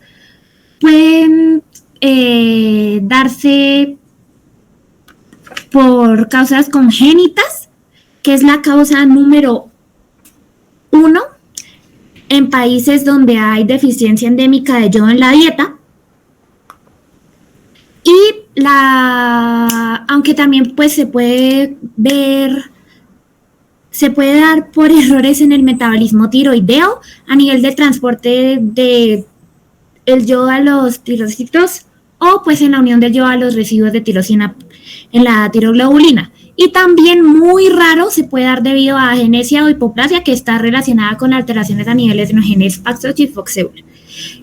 También puede ser autoinmunitario, que es la famosa tiroiditis de Hashimoto, es la causa más frecuente de hipotiroidismo de este tipo y es la número 1 en regiones donde no hay problema de yodo en la dieta. Y el iatrógeno, que es por ablación quirúrgica, radiación o por tratamientos con metimazol o propiltiuracilo que buscan pues disminuir la secreción tiroidea, pero que terminan generando hipotiroidismo primario. Sí, ahí está una imagen, listo. El hipotiroidismo secundario o hipotiroidismo central, entonces el problema no está en la tiroides, sino está en la hipófisis. Hay un déficit de TSH y puede que a veces de TRH, pero con mayor frecuencia es causado por déficit de TSH. Y puede ser causado por bien sea daño hipotalámico por tumores después de un trauma o después de someterse a radioterapia, o por cualquier cosa que me genere hipopituitarismo, como un tumor hipofisiario, una necrosis hipofisiaria postparto o un trauma o tumor hipofisiario. Entonces tenemos que la tiroiditis de Hashimoto, que era el principal hipotiroidismo primario autoinmune. Tenemos que es una enfermedad de autoinmune donde lo más importante es que va a haber una destrucción de la glándula tiroidea y va a haber pues una insuficiencia tiroidea gradual y progresiva. Los pacientes que cursan con tiroiditis de Hashimoto van a tener pues un aumento indoloro en el tamaño de la tiroides, que generalmente va a ser asimétrico y difuso, pero no siempre tiene que ser así. ¿A qué se debe esta destrucción progresiva del parenquima tiroideo? A que van a haber alteraciones en la autotolerancia a autoantígenos tiroideos. Y han estudios que han demostrado que esto está asociado a polimorfismos en los genes como el del antígeno 4 asociado a linfocitos T citotóxicos, o a proteína tirosina fosfatasa 22 y a la cadena alfa del receptor de la interleuquina 2. Además es importante porque las personas que tienen esta enfermedad pues son más propensas a otras enfermedades autoinmunes como la diabetes mellitus tipo 1 o a otras enfermedades como lupus eritematoso sistémico. Generalmente las personas con tiroiditis de Hashimoto van a tener mucha sensación de cansancio, van a tener rigidez articular, sequedad en la piel porque se disminuye la cantidad de sudor que van a producir y van a tener mayor sensibilidad al frío. Esa es una de las cosas más importantes. Recordar que la tiroiditis de Hashimoto afecta más a mujeres y a personas en la infancia, y es una de las causas principales pues, del bocio no endémico en los niños. Porque pues además el hipotiroidismo es más frecuente en las mujeres, a nivel general afecta mucho más a las mujeres, a los hombres, y pues aumenta el riesgo de hipotiroidismo con la edad. Y ya. Aquí está una pequeña comparación del hipotiroidismo primario y secundario que se las dejo ahí para que la revisen, para que la tengan fácil. Que la tomé de una página, no es mía. Bueno, ahora respecto al diagnóstico de esta enfermedad, se puede hacer de manera incidental o teniendo en cuenta la sintomatología sugestiva del paciente. Entonces, a la hora de interrogar a estos pacientes, es muy importante tener en cuenta datos como la edad y el sexo, el lugar de nacimiento y de procedencia. Esto ya que, pues antes, alrededor del mundo habían zonas, inclusive en Venezuela, en municipios como Mérida y Trujillo, donde el agua y los alimentos tenían muy poco consumo de yodo, lo cual es un factor predisponente para el bocio endémico. Se debe preguntar por enfermedades tiroideas previas, por los antecedentes familiares, por la presencia de enfermedades asociadas, como lo son las enfermedades autoinmunes, el cáncer de cabeza y cuello, los linfomas y las cardiopatías. Preguntar por antecedentes farmacológicos, porque hay algunos medicamentos que pueden disminuir la captación de yodo por parte de la glándula tiroides, como lo es, por ejemplo, la tiosemicarbarsona. También preguntar por antecedentes de radioterapia y alguna otra exposición a radiación, porque pues esta exposición va a alterar las células tiroideas al captar demasiado yodo radioactivo. Y también preguntar por la presencia de algunos síntomas específicos de la enfermedad como astenia, depresión, trastornos del ánimo y cambios en el peso. El hipotiroidismo normalmente se presenta de forma insidiosa y con síntomas muy poco específicos, ya que estos van a depender de algunos factores como el tiempo de evolución, el tiempo de aparición de la enfermedad, la velocidad de instauración de esta, la causa de esta, la edad del paciente y el sexo. Entre los signos y síntomas más comunes del hipotiroidismo encontramos la intolerancia al frío e hipotermia. Esta se da por la disminución del metabolismo basal, que a su vez es por la disminución de hormonas tiroideas, que son las que controlan el ritmo metabólico y van a regular la temperatura. También otro signo característico es el mixedema. Esta es una tumefacción serosa y seca de la piel que hace que la cara se vea hinchada y hace parecer que los pacientes tienen un edema periorbitario. Este también sale en las manos y en las piernas y se da porque pues normalmente la piel está compuesta por una serie de proteínas combinadas con polisacáridos, ácido hialurónico y pues en el hipotiroidismo todos estos se acumulan promoviendo la acumulación de agua y pues causando así las características del mixedema.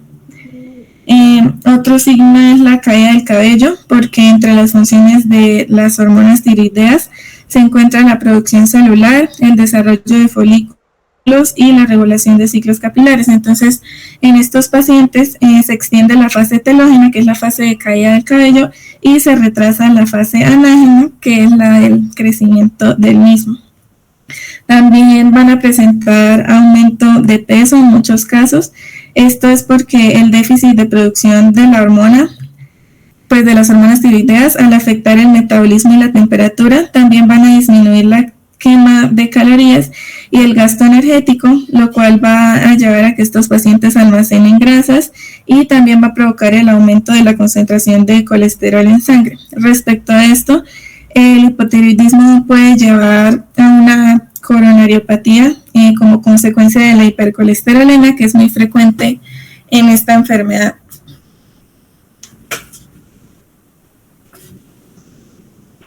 Bueno, otros signos y síntomas son la anemia. Algunos pacientes presentan anemia moderada. Esto es por la disminución del metabolismo de la médula ósea y la mala absorción que van a tener de vitamina B2 en el intestino. También pueden haber manifestaciones psiquiátricas, dentro de las cuales se encuentran la depresión, los cambios en la personalidad, la pérdida progresiva de la iniciativa y el interés, el deterioro intelectual y el enlentecimiento de los procesos mentales. Esto es porque las hormonas tiroideas actúan en el cerebro modulando genéticamente proteínas que se asocian a la fisiopatología de los trastornos del ánimo y potenciando los sistemas de neurotransmisión de serotonina y noradrenalina. Entonces, pues al disminuir las hormonas se van a ver alterados estos procesos. También pueden presentar estos pacientes voz ronca, hipoacusia muscular, calambres, rigidez, disminución de la audición y el sentido del gusto, náuseas, estreñimiento, las uñas estriadas, alteraciones menstruales y disminución de la tolerancia al ejercicio.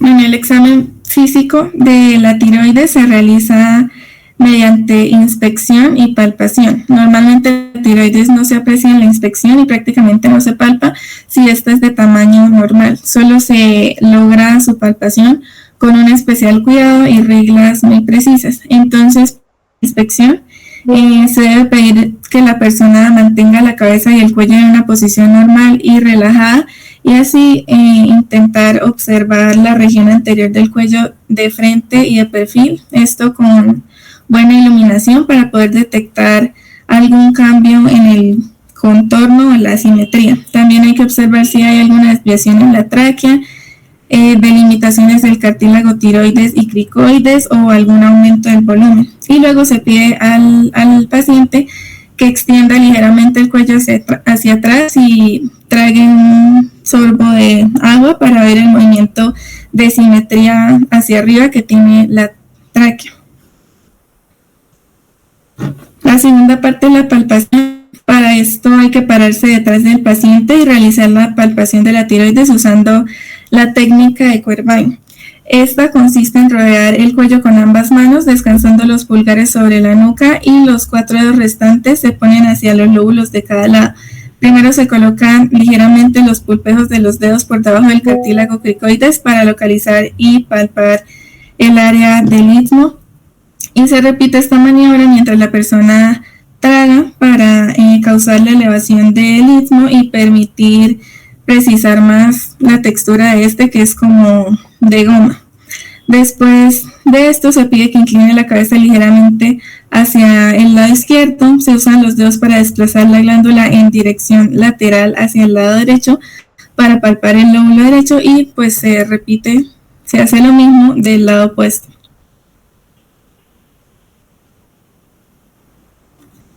Para el abordaje anterior se usan las maniobras de Crilley y de Lay. Entonces la de Crilley consiste en estar frente al paciente y con el pulgar de cada mano palpar sucesivamente el lóbulo del lado opuesto en busca de algún nódulo. Y la maniobra de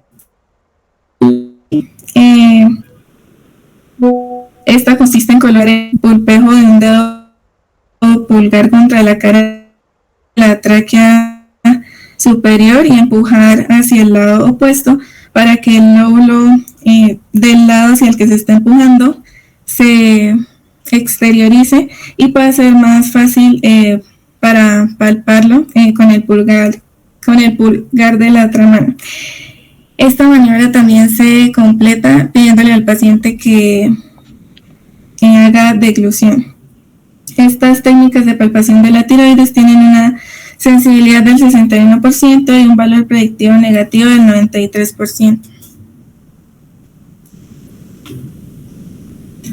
Ahora, respecto a las pruebas diagnósticas o pruebas de laboratorio, pues tenemos que el diagnóstico del hipotiroidismo requiere la determinación de TSH y de T4, los cuales pues nos van a medir la cantidad de hormona estimulante de la tiroides y de tiroxina respectivamente en sangre, que son producidas por la hipófisis. Una concentración alta de TSH a menudo indica hipotiroidismo y una tiroides poco activa. Esto significa que la tiroides no está produciendo suficiente hormona y como resultado la glándula pituitaria sigue produciendo y liberando TSH a la sangre.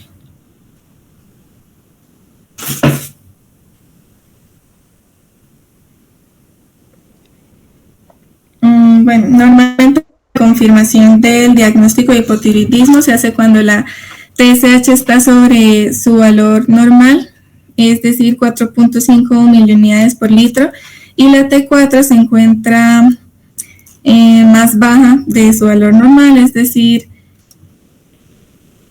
0,8 nanogramos por decilitro.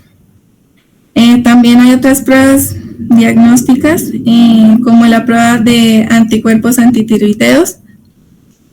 La medición de estos anticuerpos ayuda a diagnosticar un trastorno tiroideo autoinmunitario, como lo es la enfermedad de Hashimoto, y pues estos se producen cuando el sistema inmunitario está atacando la glándula tiroides por error. Otra prueba es la prueba de anticuerpos antitiroglobulina, pues cuando se están atacando estas células que pertenecen a la glándula. También se puede hacer un perfil lipídico y una prueba de proteína C reactiva, las cuales van a salir elevadas.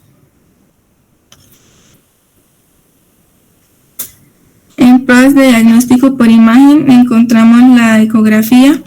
Con esta se analizan más de cerca los nódulos tiroideos y se determina si estos tienen alguna probabilidad de ser cancerosos. Una ecografía del cuello se indica normalmente cuando se sospecha de un paciente, cuando en una región un paciente tiene algún nódulo que es palpable o visible.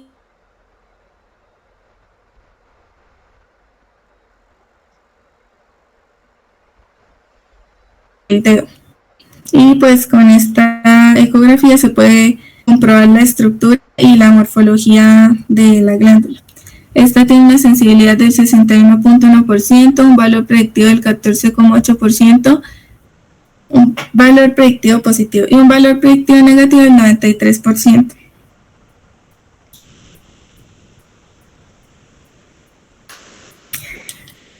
Ahora, el hipotiroidismo en el adulto puede ser confundido con varias enfermedades como el síndrome nefrótico, esto por la hinchazón y la palidez de la piel del paciente. Esa palidez junto a la anemia también puede llevar a confundirla con algún proceso hematológico.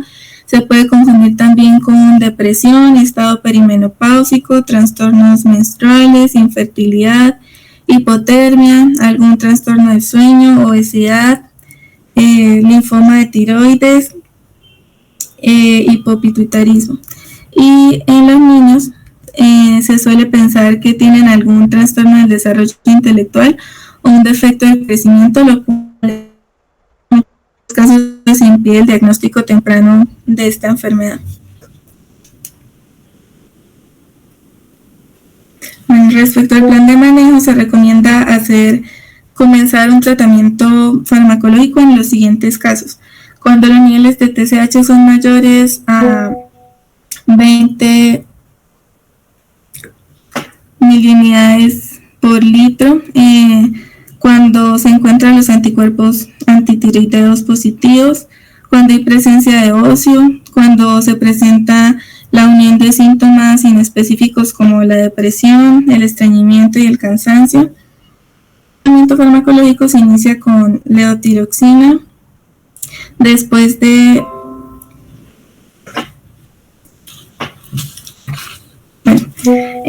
la dosis inicial de este medicamento es de 6.6 microgramos por kilogramo al día aproximadamente, lo que sería una dosis de 100 a 125 miligramos al día para un adulto que pese aproximadamente 70 kilogramos. Después de indicar este tratamiento, se debe tomar una TSH sérica entre las 4 y 8 semanas después, y una vez se haya establecido una dosis de reemplazo adecuada, se debe realizar una medición de control cada 6 a 12 meses.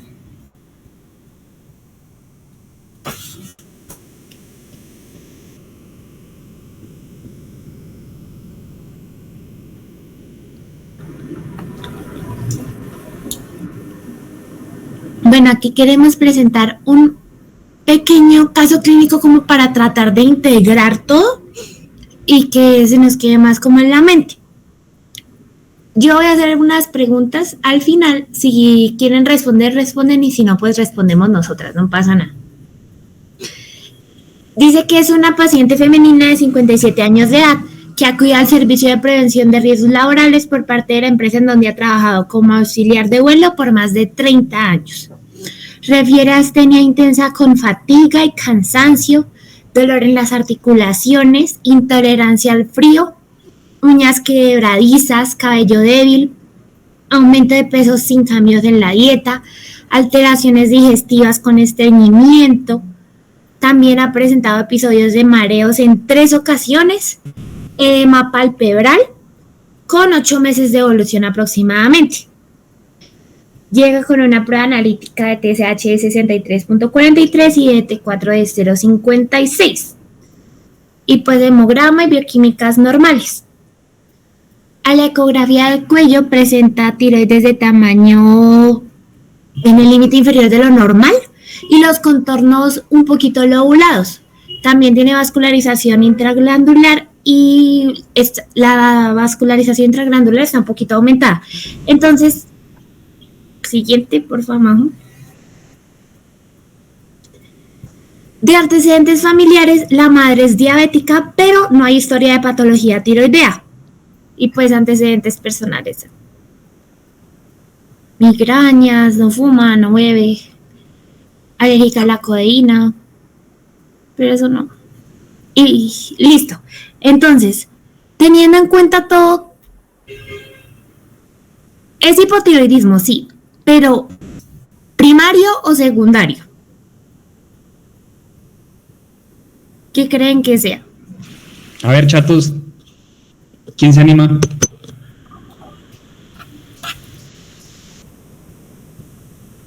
Devuélvela, Majito, porfis.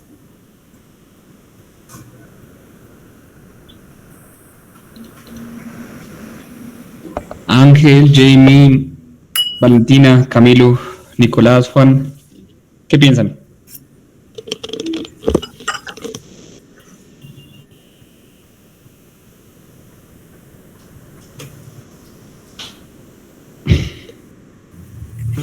vez no recuerdo, tal vez sea secundario, pues la tiroides está como, pues los niveles sí están muy altos de las pruebas analíticas, pero... Entonces, volvamos ahí, digamos, Ángel, ¿qué consideras que será una causa de hipotiroidismo secundario? Bueno, era lo que hablan Dale.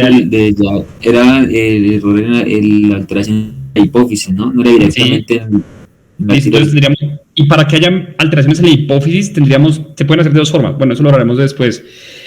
Con imágenes, o tú tienes que tener una imagen clara que te diga una resonancia magnética nuclear de base del cráneo de silla turca que te diga que tiene microadenomas o hipopituitarismo. Pero ahí vamos, súper. Pero entonces, ¿qué más piensas? Entonces hay una clave grande en esa parte. La TSH está elevadísima y la T4 está súper bajita, ¿cierto? Y hay ausencia de imágenes por el momento de base del cráneo. Hay un diagnóstico clínico que les están diciendo. Entonces, ¿qué piensas, Ángel?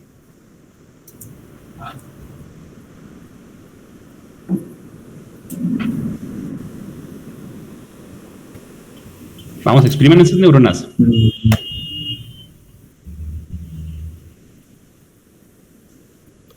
Entonces, recuerden las causas que nos decía...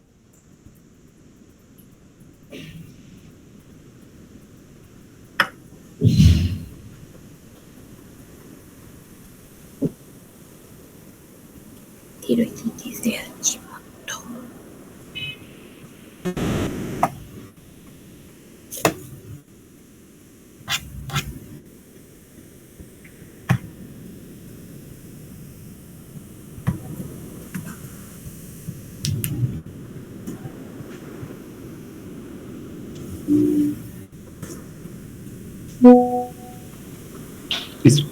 Qué pena que se fue mi internet, que tuvo problema aquí con internet. Bueno, entonces, ¿qué piensas, Ángel? ¿Qué piensa el resto?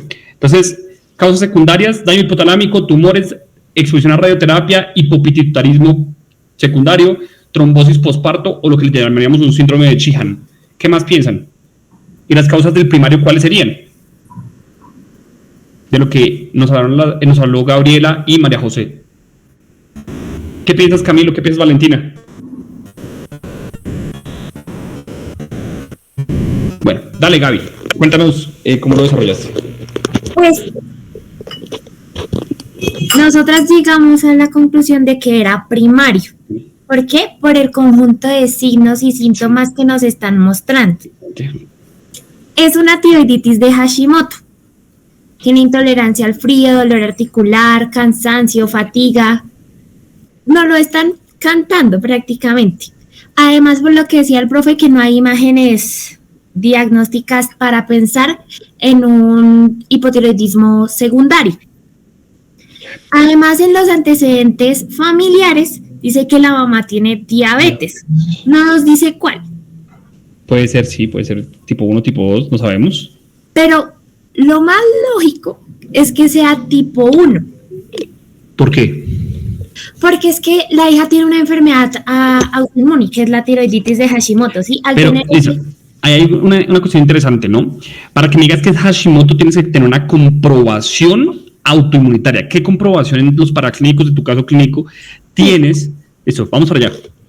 O sea, no se lo hicieron, pero lo ideal, que era una de las preguntas, que era cuál era, además de volverle a tomar la TSH y la T4 libre, que se la volvieron a tomar y volvió a salir elevada la TSH y la T4, era que se le podían tomar pues la prueba de anticuerpos antotiroideos. Sí. Y ahí vamos a encontrar claramente pues que había autoanticuerpos circulantes que iban a atacar pues la tiroglobulina y la peroxidasa tiroidea, por lo de la autotolerancia a los autoantígenos. Entonces esa sería como la estrella para nosotros confirmar que sí o sí es tiroiditis de Hashimoto. El gold estándar, súper. Entonces en ese caso tendríamos un hipotiroidismo primario y habría que pensar qué tipo de hipotiroidismo primario. Entonces nos habla algo interesantísimo. Por aquí tienes el examen físico, que creo que lo escuché: cansancio articular, intolerancia al frío, edema palpebral. ¿Qué más? ¿Tenías la parte del cuello? No, bueno. Idealmente entonces tendríamos que ver, listo, tienen un hipotiroidismo que no se atribuye a una causa secundaria y hay que dejar muy en claro eso, ¿no? Entonces, primario es aquellas enfermedades que no tienen una causa clara atribuible o un secundarismo, que le diríamos, ¿no? O sea, un tumor u otra enfermedad que esté generando esta enfermedad. Por el momento podemos decir que puede ser un tumor lo secundario, o sea, como en términos generales, o algo externo como la iatrogenia, en el caso de la radioterapia. Entonces, un ejemplo, un hipotiroidismo secundario, un paciente que tuvo un trauma por arma cortopunzante a nivel del cuello y se tuvo que hacer resección de la tiroides por algún motivo, porque se fracturó, porque se lesionó la glándula, porque hubo que intervenir la tráquea, etc. Eso sería secundario, porque hubo un tumor hipofisiario o porque hubo un posterior a un parto, hizo una isquemia de los vasos hipofisiarios. Entonces, eso sería algo secundario. Y primario, tendríamos esto, algo que se creó directamente desde la glándula, algo que compromete la tiroides, como el bocio, como las enfermedades congénitas, como el metabolismo tiroideo que se ve alterado por la resistencia a la insulina, alteraciones en los genes del PAX8 y el FOX1 y la autoinmunidad. Entonces ahí, digamos, esa sería la estructura de lo que tendríamos que pensar si es primario o secundario. Perfecto. Luego, tenemos que en la revisión, de pronto yo les hago eso mañana, ver analíticamente se pueden distinguir, teniendo en cuenta la TSH, la T3 y la T4, podemos distinguir o guiarnos de dónde puede originarse el hipotiroidismo, ¿listo? Con una TSH bajita, pero una T4 también bajita, nos podría pensar también que es de un origen central. Pero aquí, como estamos viendo que es una TSH altísima, quiere decir que a pesar de que hay altas contracciones de hormona tiroestimulante, la tiroides no está reaccionando a la producción de hormona tiroidea, en este caso de T4. Súper, Gaby. ¿Cuál es la siguiente diapositiva? Solamente decir los antecedentes familiares y personales. Bueno, entonces hasta ahí ya terminamos, ¿cierto? Sí, señor. ¿Listo? Profe, yo tenía una pregunta. Claro. El hecho de ser azafata no la predispone a radiación ionizante, por lo que hay muchos vuelos y eso, o sí. Eso ya no sería tan importante. Digamos, por el antecedente, digamos, no hay estudios hasta lo que he visto, pero voy a revisar de nuevo, que te digan que las concentraciones de radiación ionizante producto de estar en un avión te predispongan a una enfermedad tiroidea. ¿Qué radiación ionizante sí te predispone? Cuando tú eres ayudante quirúrgico, como cuando yo estaba de ayudante quirúrgico en ortopedia o en radioterapia o en rayos X, que tienes que sí o sí colocarte un protector de tiroides porque hay rayos X o estás irradiando por todo lado, rayos X, ionizantes mucho más fuertes, mucho más concentrados que sí te llegan a generar radiación en la tiroides o inclusive en el resto del cuerpo, en la parte del sistema reproductor.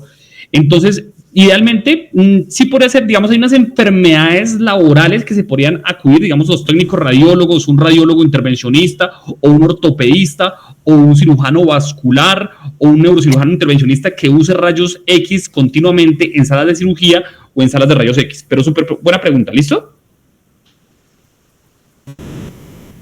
Bueno, entonces, retroalimentación, ¿puedo compartir pantalla, Gaby? Claro que sí. Listo, perfecto. Entonces, súper. Entonces, bueno, primero, lo mismo, felicitarlas, ha sido una buena exposición. Un segundito, qué pena. Acá un segundito, listo. Ahí están viendo mi pantalla, ¿me confirman? Sí, señor. Listo, perfecto. Entonces, acá tenemos todo un excelente, o sea, la estructura de la exposición estuvo muy bien. Algo importante recordarla en todo lo que hablamos de la anatomía de la tiroides, que nos permite entender que la tiroides, por favor, que se les quede grabado eso, no está sobre el cartílago tiroides, ¿listo? Está más abajo, está más hacia el cricoides y lateralizada y que es difícilmente palpable cuando se va a examinar, ¿listo? Que es importante entender esa parte del eje hipófisis hipotálamo tiroides, Porque eso es lo que nos va a definir realmente el origen, si es primario o secundario, de lo que vendríamos a hablar de hipotiroidismo. De lo que de los que nos comentaron las compañeras, súper genial, todas las causas de primario, las causas de secundario, y aquí les resalté esta partecita de la trombosis posparto, que genera una cosa que se llama un síndrome de Sheehan. ¿Alguien sabe qué es el síndrome de Sheehan? ¿No? Juan David, Juan Diego, Camilo, Ángel, Gabriela. No, pues me suena, pero la verdad ahorita ando como con la cabeza en otro lado. Siempre frescos. Entonces, es interesantísimo esta parte. A mí me encanta el síndrome de Sheehan porque vi 3 en mi vida cuando era interno. Y pues es chévere por uno porque uno de médico es medio como curioso con esas cosas, pero pues malo por los pacientes, ¿no? Entonces, el síndrome de Sheehan básicamente se da cuando tenemos un parto. Usualmente es un parto distóxico o complicado, en el cual este parto genera usualmente un código rojo. ¿Listo? Un código rojo, ¿qué quiere decir? Una hemorragia posparto severa. Esta hemorragia posparto severa, ¿qué nos va a generar? Un shock. ¿Listo? Un shock hipovolémico. Ese shock hipovolémico nos va a generar una isquemia de la pituitaria. Lo que en última nos genera un hipopituitarismo secundario. ¿Listo? ¿Qué es esto? Una trombosis, o también puede ser o una isquemia, o en algunos casos por un estado de hipercoagulabilidad o hipertensión durante el embarazo o durante el parto. Recuerden que las embarazadas posparto tienen un altísimo riesgo de proteína, de dímero de elevadísimo de proteína C, que nos lleva a generar microtrombos, que pueden generarnos también un trombo en el sistema porta-hipoficiario. Lo que nos va a generar esto, que es un hipopituitarismo secundario, es un síndrome de Sheehan. ¿Listo? Es muy interesante porque hay que siempre revisar el estado neurológico y hemodinámico y funcional de una mujer después de tener un parto, principalmente cuando hay un código rojo o cuando tiene preeclampsia o diabetes gestacional. Aquí vemos una cosa interesante, la enfermedad de Hashimoto. Tenemos que es la clave, que es un aumento del tamaño. Usualmente suele haber un bocio, ¿cierto? Suele haber un aumento del tamaño de las glándulas tiroides, con un aumento de la destrucción progresiva, lo que nos va a generar el hipotiroidismo. Súper. Ya tenemos el primer signo clínico que podríamos empezar a pensar en este paciente, que es el aumento del tamaño a nivel de la glándula tiroides. ¿Qué tenemos acá? Importante siempre pedir anticuerpos tiroglobulina y antitiroperoxidasa, que nos van a concluir y a llevar a pensar en una enfermedad de Hashimoto, pero también recordar que esos anticuerpos pueden estar presentes en algunos casos en las enfermedades de Graves. Hay que ver algo interesantísimo en la fisiopatología, en la prevención, en la promoción y en el análisis clínico de sus pacientes, es que usualmente mujeres caucásicas, o sea, blancas, de tez blanca, de piel, de pelo rubio, principalmente del norte europeo o de los Estados Unidos, suelen tener muchas alergias al gluten, y además el gluten suele empeorar los casos de autoinmunidad. ¿Listo? Entonces, la idea, una tarea que les queda es ver el papel del gluten en el desarrollo de autoinmunidad. En nosotros los latinos, los que somos más morenitos, idealmente, eventualmente no se presenta tanto, porque tenemos una codificación de alérgicas y HLA un poquito diferente, y somos más resistentes a esta cantidad de pan que comemos, de la cerveza, de las pastas, etc. Diagnóstico, lo que nos comentaba María José y Gabriela. Los síntomas, siempre ver edad, sexo, procedencia y residencia. Es importante esta parte de procedencia y residencia, como decía María José, por la presencia de déficit de yodo en la tierra, que es muy frecuente en zonas del tercer mundo. Antecedentes de radioterapia en caso de que haya habido una persona que haya tenido cáncer o que haya tenido, eso es interesantísimo, que haya tenido linfoma Hodgkin en la infancia. Los pacientes con linfoma Hodgkin que reciben radioterapia en cuello tienen un riesgo del 90% de hacer hipotiroidismo secundario en la adolescencia y en la adultez temprana. ¿Listo? Radiación, técnicos radiólogos, de lo que ya hemos hablado, médicos que estén expuestos a eso, siempre que ustedes entren a cirugía, de neurocirugía, de rayos X, ahorita en sus prácticas clínicas y como internos, pidan su protector de tiroides, por favor. ¿Listo? Familiares, evidentemente, como ya lo habíamos dicho, un ejemplo en mi caso es que nosotros tenemos una mutación del PAX2 y en ese caso toda mi familia tiene hipotiroidismo, excepto mi hermano, uno de mis hermanos, que no tiene la mutación. Síntomas, clásico.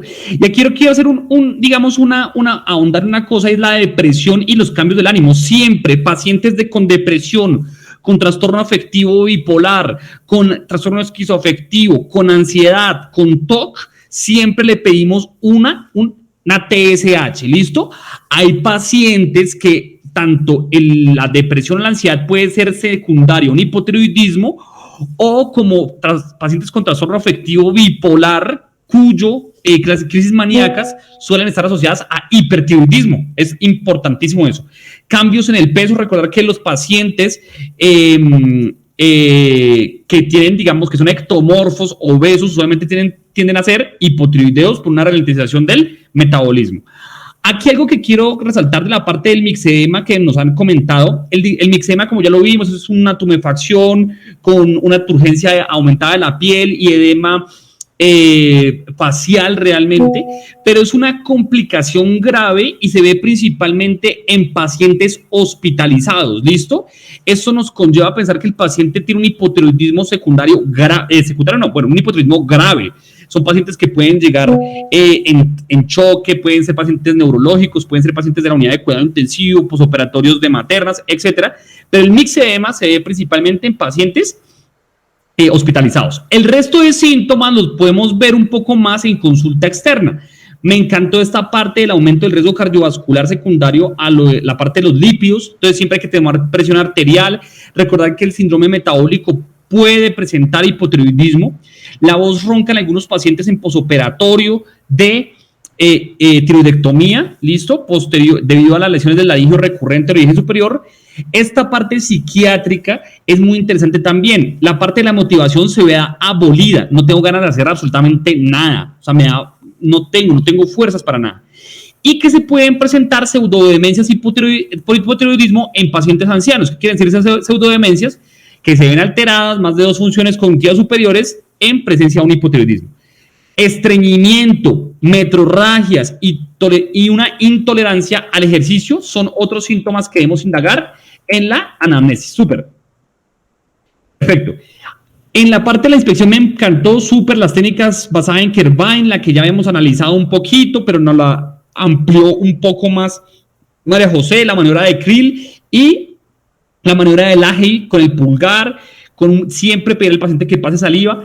Estamos viendo esto que son los valores predictivos positivos con una sensibilidad, ese valor predictivo positivo creo que me quedó mal, pero bueno, una sensibilidad del 61%. ¿Qué quiere decir? Que la probabilidad es del 61% de que mi paciente esté enfermo, tenga hipotiroidismo o tenga un bocio realmente, al yo encontrar una positividad en estas maniobras.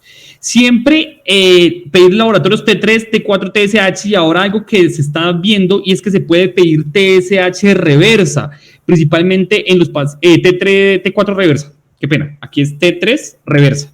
T3 reversa, que es una forma isomérica de la T3 que nos permite generar reservas o condiciones de adaptación, principalmente en pacientes críticos.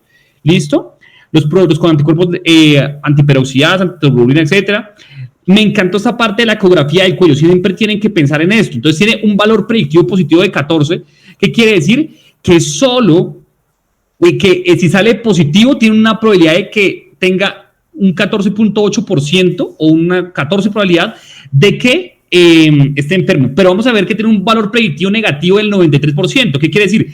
Que si la prueba sale negativa hay 93% de posibilidades de que el paciente no tenga hipotiroidismo. Importante que aprendan a ver ecografía básica, ultrasonografía básica de tiroides, los diagnósticos diferenciales, excelentísimo. Ojo, en pacientes con infertilidad también se les pide pruebas de hipotiroidismo y de tiroides. Súper, es una de las causas más frecuentes de esta parte de infertilidad. Me encantó esta parte y se los digo en verdad, esta pregunta casi nadie la toca. Esto es de farmacología y si fue el profe Carlos Alberto, súper genial. Siempre hay que graduar la dosis de levotiroxina por microgramo por kilogramo de peso al día. no hacer ajustes artesanales o empíricos, siempre intentar ajustar la dosis por kilogramo de peso. Súper. Y por último, en el caso clínico, tenemos esto: el estreñimiento, la intolerancia al frío, edema palpebral, 8 meses de evolución, tiroides con contornos lobulados que nos está orientando hacia que haya un aumento de la tiroides y posiblemente un aumento de la vascularización intragranular, que posiblemente es por ecografía. Esto nos quiere decir que siempre que haya angiogénesis, un aumento de la vascularización, descartar también procesos secundarios como cáncer de tiroides. Interesante acá, ojo con esta parte de la anamnesis. Cuando ustedes dicen alergias, ¿las alergias qué significan? Que el paciente que tuvo, una cosa es intolerancia al medicamento, ojo con eso, y otra cosa es alergia al medicamento. Alergia al medicamento quiere decir que hizo rash, que hizo prurito, que hizo edema peribronquial, que hizo sibilancias. ¿Listo? Que son signos y síntomas de alergia, ¿listo? De una reacción de hipersensibilidad tipo 1 mediada por IgE en la mayoría de los casos, ¿listo? Cuando hablamos de intolerancia a los medicamentos en la anamnesis, lo colocamos que muchos pacientes nos van a decir: no, es que soy alérgico al tramadol. ¿Y por qué alérgico? Porque es que me da mareo. No, eso no se llama mareos, eso no se llama alergia, sino se llama intolerancia al medicamento. ¿Listo? Que es una reacción adversa a los medicamentos. Pero en términos generales, súper bien. Listo, es una revisión básica, concisa y breve de lo que fue la exposición, de lo que es la revisión de este tema y de lo que vendríamos a enfocarnos en, principalmente, que es un diagnóstico clínico, que es de la anamnesis, que los hallazgos semiológicos principalmente se van a centrar en lo que va a ser, entonces, lo que va a ser la piel, el cabello, la ganancia o la pérdida de peso, la parte psicomotora, listo, que si hay depresión, que si hay ansiedad, que si hay astenia, dinamia, dificultades para despertarse, insomnio también puede ser uno de los síntomas, o que si hay estreñimiento, listo, náuseas, vómito, etc. Entonces me parece súper genial. Hicimos una buena revisión de tema. Les dejo encargadas las infografías, por favor, para cada uno de sus compañeros o para el WhatsApp, para que las tengan a mano, listo, enfocándose en los signos y síntomas clínicos y en las preguntas que les debo hacer en la anamnesis a mi paciente para llegar a un diagnóstico a este nivel, listo. Entonces, estos son los digamos, uno de los motivos de consulta y de los diagnósticos que más tratamos en la consulta de medicina general: diabetes mellitus tipo 2, hipotiroidismo. Listo, eso es lo principal. Después ya se desengloba el resto de cositas que van de la mano de lo ginecológico, de lo cutáneo, de lo cardiovascular, etc. ¿Hasta ahí alguna pregunta, alguna duda para Gabriela y para María José?